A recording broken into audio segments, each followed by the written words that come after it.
So, this fight card we've got coming up just this weekend at UFC Vegas 23. First up, Marvin Vettori versus Kevin Holland. So, out of these two, who do I think's gonna have the upper hand? Well, I think just for the mere fact that they can keep their mouth shut whilst they're doing what they need to do and whilst they're doing what they're doing and they want to win, I'm gonna go with Marvin Vettori.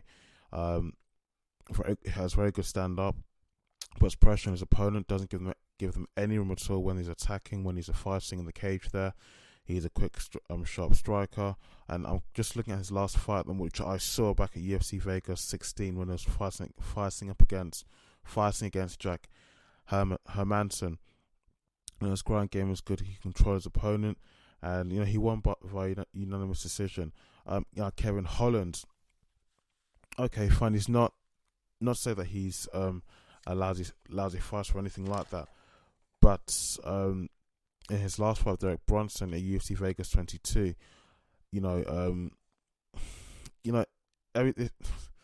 I just can't understand someone who talks and has to talk while they're fighting. And then Dana White came out making an excuse that the reason why he was talking for the whole fight was because he had a mental breakdown, which is complete bullshit as far as I'm concerned.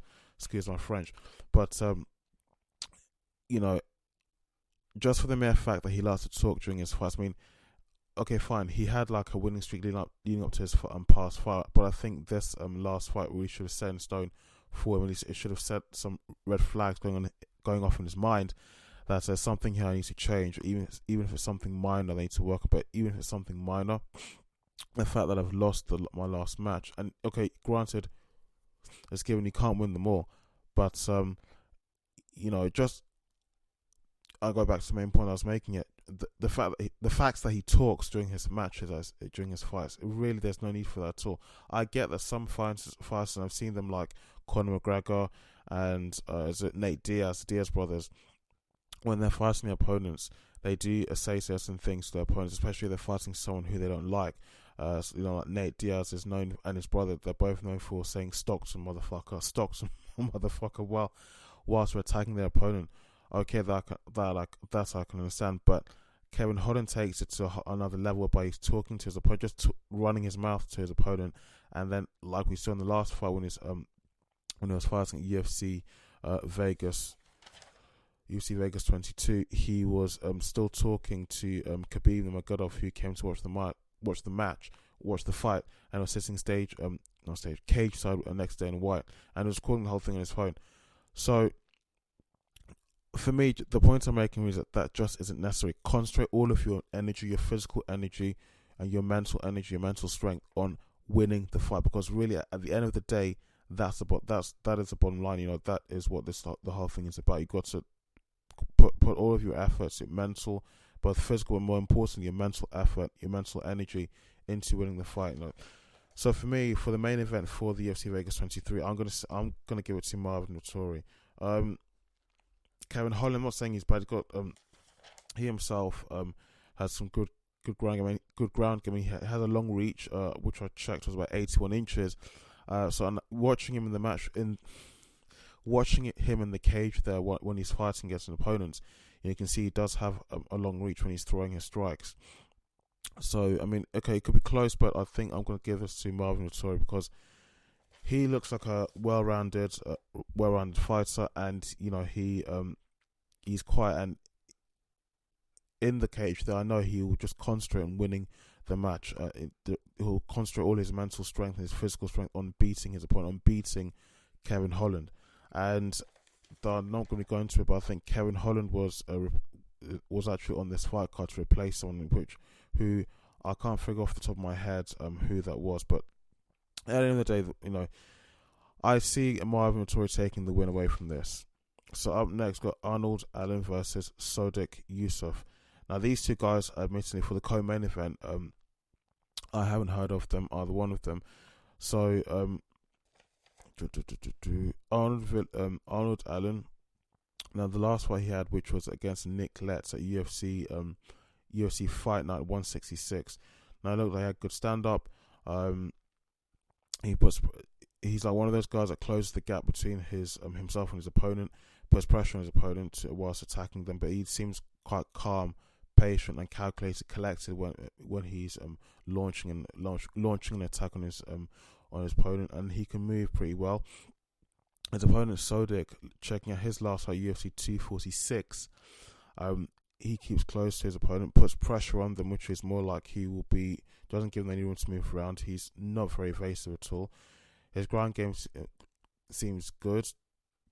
It looks like he can control his opponent pretty well whilst he has him on the ground. But out of the two of these guys, I would say that I do see Yusuf as a more well-rounded fighter. And I think for Arnold, from what I saw in his last fight, his stand-up looks like it was one of his main strengths in when he's in the cage there fighting his opponent. For me, and I've said this in my past podcasts, many people don't agree with me, but this is my own opinion. I'm still learning so much about this game. If your ground game is really good, if your ground game, if you're wrestling, your grappling, your clinch game, if all the much more physical aspects of the sport, if you excel more in those areas, then it's my own personal belief that you do have a better advantage at winning, at beating your opponent, because that's a lot harder to do. And of course, if your opponent isn't so good in those areas, if they find themselves in that situation and their wrestling isn't so great, if their jiu-jitsu is not so great, then of course you've got the upper hand, and it's easier to have a win that way. So in this case, I do see the win going to Sodiq Yusuff. So I hope this is loud enough to Sodiq Yusuff. Okay, moving on. Sam Alvey versus Dalin. No, let me correct that. Just read my notes wrong. Moving on, Sam Alvey versus Julian Marquez. Now, Sam Alvey. Some of these guys, the guys I'm about to read off, apart from the last fight on this main card, I've not really heard any of their names. So I have to really go back and do my research and just to find out what their level of fighting is, their nature of fighting is, and what their style of fighting is. Whether if they're even entertaining to watch. So Sam Alvey, his last fight, which was against Da Unjung at UFC 254. Sorry if I'm not pronouncing that correctly. Now his stand-up seemed okay, but I'm not sure if I could say it was great. When we compared to someone like Ben Askren, when you're talking about stand-up, say like in terms of striking, yeah, it was better than that. But I wouldn't say it's like Conor McGregor level. And he seems like quite an evasive fighter. It doesn't seem to be the sort of person that closes in on their opponent, puts pressure on their opponent to get their opponent to react, to retaliate, to attack back. But he does seem like a sort of fighter that does have quite a strong chin and can take quite a lot of physical abuse and quite a few shots without gassing out or falling down. Now his opponent Julian Marquez, his last fight was against Maki Pitolo at UFC 258. His grappling seems good. His striking seems much more precise, and yeah, his ground game was from what I could see from that last fight, because most of the time people do have the opinion, the assumption that you're only as good as you are based on your last fight, based on your performance in your last fight. So looking at these two guys, I think it would be I don't think it's going to be close as such. Well, it's not. It could be close. I mean, the other guy, of course, because each opponent will always go and assess what their future opponent's fighting style is like, their strengths, their weaknesses, and they've got to basically condition their own craft to make sure it suits them and gives them the advantage as much as possible when they're in the octagon there fighting with the opponent. Of course, give them the upper hand as much as possible to win. So for me, I'd have to say my money would be, I would place my money on Julian Marquez to win this fight. It could be close, I don't know, because again, I have made some bets on some fights in the past before, and saying no, this person's going to win. There's no way that this person can lose. They're definitely going to win. Lo and behold, fight day or fight night comes around the corner, and yeah, I'm eating my words humbly. Really, really humbly. So anything could happen. But if I was made to place money on this fight, I would say it would go to Julian Marquez. So up next we have the two female athletes that will be fighting. Now, I've not seen for Nina and also I've not seen the her opponent Mackenzie Dern. But I think this is going to be her UFC debut. So I haven't checked the UFC Fight Pass, and there's no records for her. So this is going to be her first fight. I looked all across YouTube and I couldn't find any proper footage of any past fights that she's had to give like a proper assumption or proper prediction, my personal opinion about who's going to take the win away from this fight. So but knowing her opponent Nina Ansaroff, where she fought Tatiana Suarez at UFC 238 a few years back, she can defend herself really well in a takedown. In a clinch, she's really good at defending herself, and her stand-up seems pretty good as well. So I think that in her own corner, she has quite a lot going for her. But in terms of how well she performed against her opponent, Mackenzie Dern, I'm not so sure. So I couldn't really say who would take the win away from this. I mean, if Ansaroff was to take the win away from this, wouldn't be surprised. She has a lot of good attributes in her corner. So I just have to wait and see. I wouldn't want to give an assumption on this, my opinion on this, and look pretty foolish because the other lady, it's her first time fighting the UFC, so I don't think I can give a proper opinion. Not just yet anyway, until she fights again. Hopefully she wins this fight. Up next we've got Mike Perry versus Daniel Rodriguez. So Mike Perry, I think the last fight that he had, which was at UFC 255, he missed weight, and I don't know by how badly he missed weight by, but that wasn't really good. But overall, when he fought Tim Means, his ground game seems pretty good. He's good at his takedowns. His stand-up's very good, and this guy, from what I could see when he was fighting Means, has as strong as, and I'm going to use a term that I just learned the other day from Charlie. He has a granite chin, really tough chin. Because I in the fight I could see Means are just at certain points just sending out shots towards the guy's face, and he didn't even move, didn't even budge. So but on the flip side, when Perry just dishes out his own shots, they come heavy and fast. So he does have quite a few things working for him in his corner that he can use to his advantage. His opponent Rodriguez, his last fight, which was at UFC 255 against Nicholas Dolby, stand up seemed pretty decent, but overall, how well would I say that would match up against Mike Perry?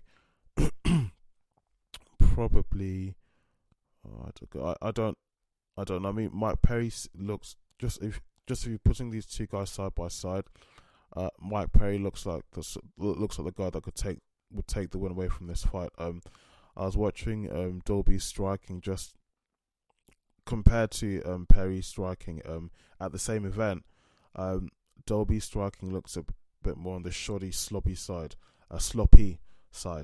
Perry's striking seemed heavy and a lot more precise. And Perry does seem to have the sort of physique and athleticism that would help him with the takedowns. So I think out of those two, Perry, more than likely, I see him winning that fight. And I think for once I can say, I can see Perry definitely winning that fight. I'm not going to say it's going to be close. Yes, Mike Perry definitely will be taking the win away from this fight. So moving on, I want to talk about the Jon Jones situation. I wrote some notes about this somewhere. So in the last podcast that I did mention, and I think when I did that, it was a bit I hadn't talked about the situation without doing any proper research into the matter. If I was to put everything aside, even the steroids use, because the one reason why I always used to dislike Jon Jones whenever he used to ask for something, say in this case whereby he was asking for $50 million to agree to fight Francis Ngannou, and yes, it would be a massive event. Just imagine that the number of pay-per-views would be through the roof, and it could be the biggest pay-per-view event in MMA history. If not MMA history, then at least UFC history. Excuse me, I just keep getting so tongue twisted.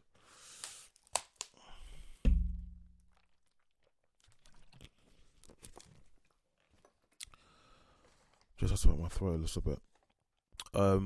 So, but I was having a conversation with another kickboxing coach, and as well as doing my own research on the matter of steroids in mixed martial arts, and I have to say that no matter what you're told by all the athletes in the sports, in the sports of MMA and even beyond mixed martial arts, combat sports, which will include boxing and jiu-jitsu, judo, wrestling, it will be impossible to find a single athlete that has not taken steroids, even at least once. If not steroids, then you can use the term PEDs, performance enhancing drugs, the illegal substances, and it's because of the controversy that has surrounded Jon Jones and the use of illegal substances, of PEDs in the sport of mixed martial arts. But I mean, let me just get my trail of thought properly. From what I can see, he has brought, he has has a long winning streak. I wrote this down somewhere. I think he has approximately 26 wins and just one single loss. Yeah, so as I write this down. So 2-time UFC light heavyweight champion. He's number 1 in the UFC's men's pound for pound rankings. 26 wins and just one single loss. The only loss he had was when he fought Matt Hamill back in 2009, and that loss I think really was it was disputed by Matt Hamill and Dana White.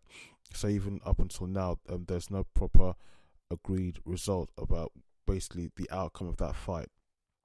But it's honest, I can now see why Jon Jones would ask for such a large amount, such a high salary, which I'm sure to many people will come across as such an extravagant figure. But if like many of the other people that I do know who are really well vested in mixed martial arts, if you speak to them like I have, then probably you will understand where they're coming from, where Jon Jones is coming from when he's asking for that amount of money, for that amount of salary, basically. In any way you go to, in any industry you go to, in any company, if you do your job well, and you do your job well, if your employer, if your boss knows that you do your job well, then I'm sure that, what's the best way of putting this? If you do your job well, I think there's certain privileges you can enjoy. I mean, you can even say to your boss, you know what, if you don't do this certain thing that I think is going to help not just me, but also help my other colleagues and the other employees here, if you don't do this certain thing, and you know that you're so good at this job that if you didn't turn up just for one day, that the company that your employer would suffer horribly. You have the privilege. You could sort of like earn the privilege to turn around to your employer, to your company, and say basically, if you don't give me this or do this for me, then I'm not coming in. And you say that basically kind of like knowing from a position of strength that you gradually built up and earned, because the company basically could almost collapse and fold without you being there. And I think that's the position that Jon Jones is coming from. Know your worth as a fighter. If you know you bring in this amount of money to the company, if you bring in this amount of pay-per-views in terms of mixed martial arts and the UFC, if you bring in that sort of benefit to this huge financial monetary benefit to the company, then you do know that there's a certain amount of power that you have, which is why I can understand why he's asking for $50 million for this fight. And I said in one of my past podcasts that in this sport, from what I've seen, from what I've learned, from just even the short time I've been following the sport much more closely this time, in MMA, in mixed martial arts in particular, from what I can see, nobody cares about you. So you really have to be selfish, and you really have to learn how to toot your own horn. You really have to know how to speak up for yourself and cover your own back and really look out for number one, because unfortunately, it's just the nature of the game. If they see that you're not bringing the pay-per-views, if they see that you're not entertaining to watch fight, even if you're winning, I'm assuming I can go as far as to say, even if you're winning and they see that the pay-per-view numbers just aren't there, then they can just randomly at will just cut you from the team, cut you from the company, and you go on your way, regardless of how much time you have put into preparing for a particular fight, or preparing for a particular fight, and even after you fought so many matches fought so many fights for the company, that you still have the health risks and the issues of your health. Examples such as CTE, which you have to deal with many years down the line. And as you get older, those situations, those conditions, those health, those flaws, those risks, those health risks only get worse. They only get progressively worse. So yeah, where this guy's coming from, I completely understand. Although it's now being said and this, MMA, there's so much going on in the sport and in the community. There's always some crazy shit that's going on all the time. Now things are changing rapidly every single day, every single hour. Now they're saying, now Dana White is saying that he wants to arrange the fight with Francis Ngannou and is it Derek Lewis? Yeah. That's they want to arrange a fight now with Francis Ngannou and Derek Lewis. Although Francis Ngannou has turned around and said he doesn't want to participate in that fight. Excuse me. He doesn't want that fight, and he feels that now that he's just had his win against Stipe, he feels that it really is an inappropriate time to fight Derek Lewis. So that's a fight he's turning down. Now, you may say, why did he turn down a fight with Derek Lewis, but he wants to fight with Jon Jones? Well, a fight with Jon Jones, if you think about it, for someone like Francis Ngannou, that would be a big money fight because of the sorts of pay-per-views that Jon Jones, on his own side, the sorts of pay-per-view numbers he would bring into the sport. And so, of course, that would be, for Francis Ngannou, that would be a very wise, intelligent business decision, because if he wins, he of course gets paid more money, because you're fighting a big name in the sport of mixed martial arts. And you yourself now, after the win you had against Stipe, you're also kind of on your way up there. You're kind of getting up there, but not like on the same level as Jon Jones exactly, entirely. So yeah, I just want to put my opinion on the matter, that I can understand that why he's asking for $50 million, but I haven't really answered the question as to should he be paid. Do I agree that he should be paid $50 million? Now, the last time I spoke about this on my past episodes, I said I was sitting on the fence, and I touched on the issue of the PEDs, the steroids that he's been involved. Let's say allegedly been involved in, and the cases whereby he that went to court, he was cleared of them and he was proven innocent, so they say anyway. But I've kind of really read a lot more into this, and I've just studied the matter a little bit more, and I've also looked into the case of where fighters have not been paid their worth, especially in organizations where mixed martial arts is concerned. In organizations but an organization particularly like the UFC, and the UFC is notorious for this, which is why they say if you go to other organizations such as BELLATOR, One Championship, PFL, you're paid a lot more, but unfortunately you're not going to be so famous, whereas in the UFC... Sorry guys, just had to edit something out of my phone. The memory just filled up for randomly without warning. So basically what I was saying is, the Jon Jones situation, before I would have said was basically on the fence about the whole matter, but now it does make some more sense to me as to why he would ask for such what would seem to be, in the eyes of many other people, an extravagant figure for a salary of $50 million. Again, in this sport, really you really have to look after yourself and look out for number one. That's really the point I just want to make there. I would agree if you overlook the steroids thing and just the other controversies, which really have nothing to do with the sport, because those things, the accident he had in 2015, whereby the pregnant lady broke her arm when they had a car crash, unfortunately, as unethical as this may sound to many other people, and I can understand where they're coming from, I feel the same way as well. This doesn't have any bearing on what you do for a living. So yeah, I can understand him getting $50 million. Now I remember what I was saying before the issue happened with my camera. But the thing is, should he or will he get paid $50 million? I don't think so. The UFC can pay him $50 million. I mean, God, they can afford it. There will be a big fight between him and Francis Ngannou. It will be. But the thing is, do they want to pay him $50 million? You know, because I don't think there's any. Yeah, they should pay him $50 million. Yeah, I mean, if you know you're that good, and if you know that this is what you bring to the table, the source of, you know, pay-per-views. This is the sort of positive contributions you can make to the business, to the company that you're working for. Then yeah, pay him the $50 million. But the thing is, does the UFC want to pay him $50 million for the fight? And will Dana White pay him $50 million for the fight? Does Dana White want to? I mean, obviously Dana White is the face of the company. Dana White, it is his organization at the end of the day. So really it's left down to him, because he has the last word. It's his business, and he basically runs the business as he sees fit. So yeah, I can understand if they wouldn't want to pay him $50 million, but at the same time I understand why he's asking for that amount of money. So yes, I agree with him being paid $50 million, even though I'm not sure if he'll actually get what he wants. So moving on, I want to touch on the Tyron Woodley situation. So he's going to be cut from the UFC. This is what a little birdie told me, and understandably so he will be, because his last 4 fights in the UFC he lost against the most latest one at UFC 260 against Vincente Luque, before that Colby Covington, before that Gilbert Burns, and before that Kamaru Usman. So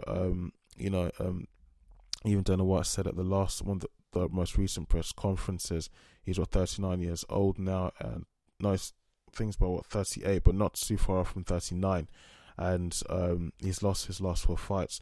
But on saying that, on failing, on saying that he's going to be leaving the UFC because they want him out since he's lost all his 4 fights, where does he go to now?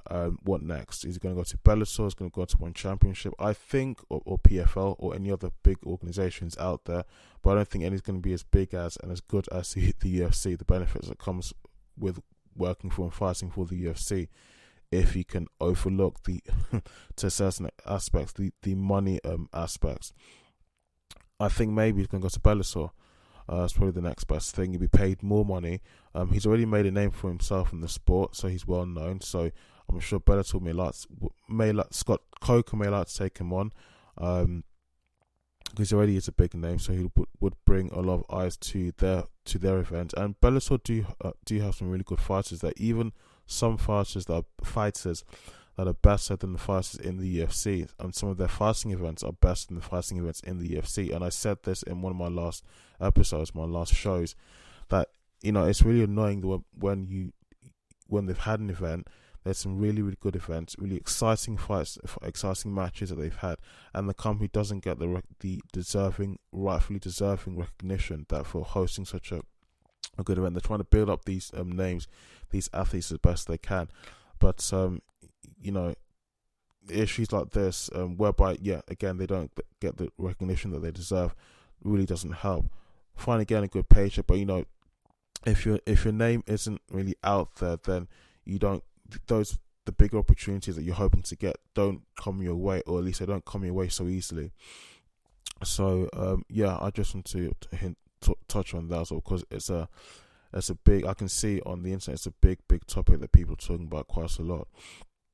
So if he goes to Bellator, that's fine. I think in his own unique situation, he's already made a name for himself because he's been in the UFC as a mixed martial artist, and he's done fairly well. But the last fights he had in his contracts, he didn't perform so well. He lost all 4 of them, and because of his age, they want to.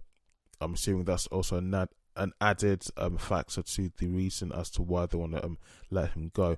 But I mean, if he does go to Bellator, I'm sure he's going to do equally well there. He'll be paid, one of the big benefits is that he'll be paid even more money as well, and also there'll be far more flexibility between himself, Bellator, and any of the sponsors that wish to sponsor him while he's fighting there for Bellator.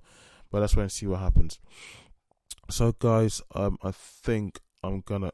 Is there anything else I'm forgetting? Yeah, yes, Leon Edwards versus Nate Diaz. Now, this one, when I saw it in my Instagram story feed, I think it was both story and Instagram stories and my Instagram feed. I was quite another interruption. Sorry about that, guys. So, another fight coming up is the Nate Diaz versus Leon Edwards fight. So, I'll just give my brief opinion on this. I think probably Leon Edwards has the upper hand on this fight. In this fight, has good stand up. His striking is quite dangerous, so his kicks, and he seems to be able to handle taking shots quite well. Whereas Nate Diaz, on the other hand, does have good stand up, and he seems to be able to defend himself well on the ground, and he does put pressure on his opponents. He's that sort of fighter. But I think probably Leon Edwards has a slight upper hand in this fight. One thing I noticed about Nate Diaz is that he easily gets injured in terms of cuts to his face, which okay, may not have so much of an impact. No, I don't think that's right. It does have an impact actually, because it kind of slows the fighter down. Blood gets in your eyes, your face is a mess, and it does impact your fighting ability quite a bit. As I've learned, Nate Diaz has scarring on his skin, which makes his skin quite susceptible to being cut and basically bleeding and being like a fucking mess in the octagon there. So, I mean, overall, probably Leon Edwards does have the upper hand. It could be close, but I think if I was a betting person, Leon Edwards would have the upper hand in this fight. But I'm sure as time goes on, my opinion could change. So, guys, I think I will leave it there. That's everything I've covered that I want to cover anyway for this episode. You can catch my podcast on Spotify, Google Podcasts, SoundCloud, and now on Apple. I've finally done that. It's now on Apple Podcasts. And if you did enjoy this video, this podcast, don't forget to leave a like, and don't forget to subscribe, guys. And you can follow me on Instagram. My name is Ojiako1. On Facebook and Twitter, my name is Ojiako. And sorry about I should have released this podcast probably over the weekend. Or rather, probably earlier than now anyway. Just a few things did happen in the past few days, so things didn't go according to schedule as I would have liked the whole thing to normally go by. So yes, guys, do take care, and thanks.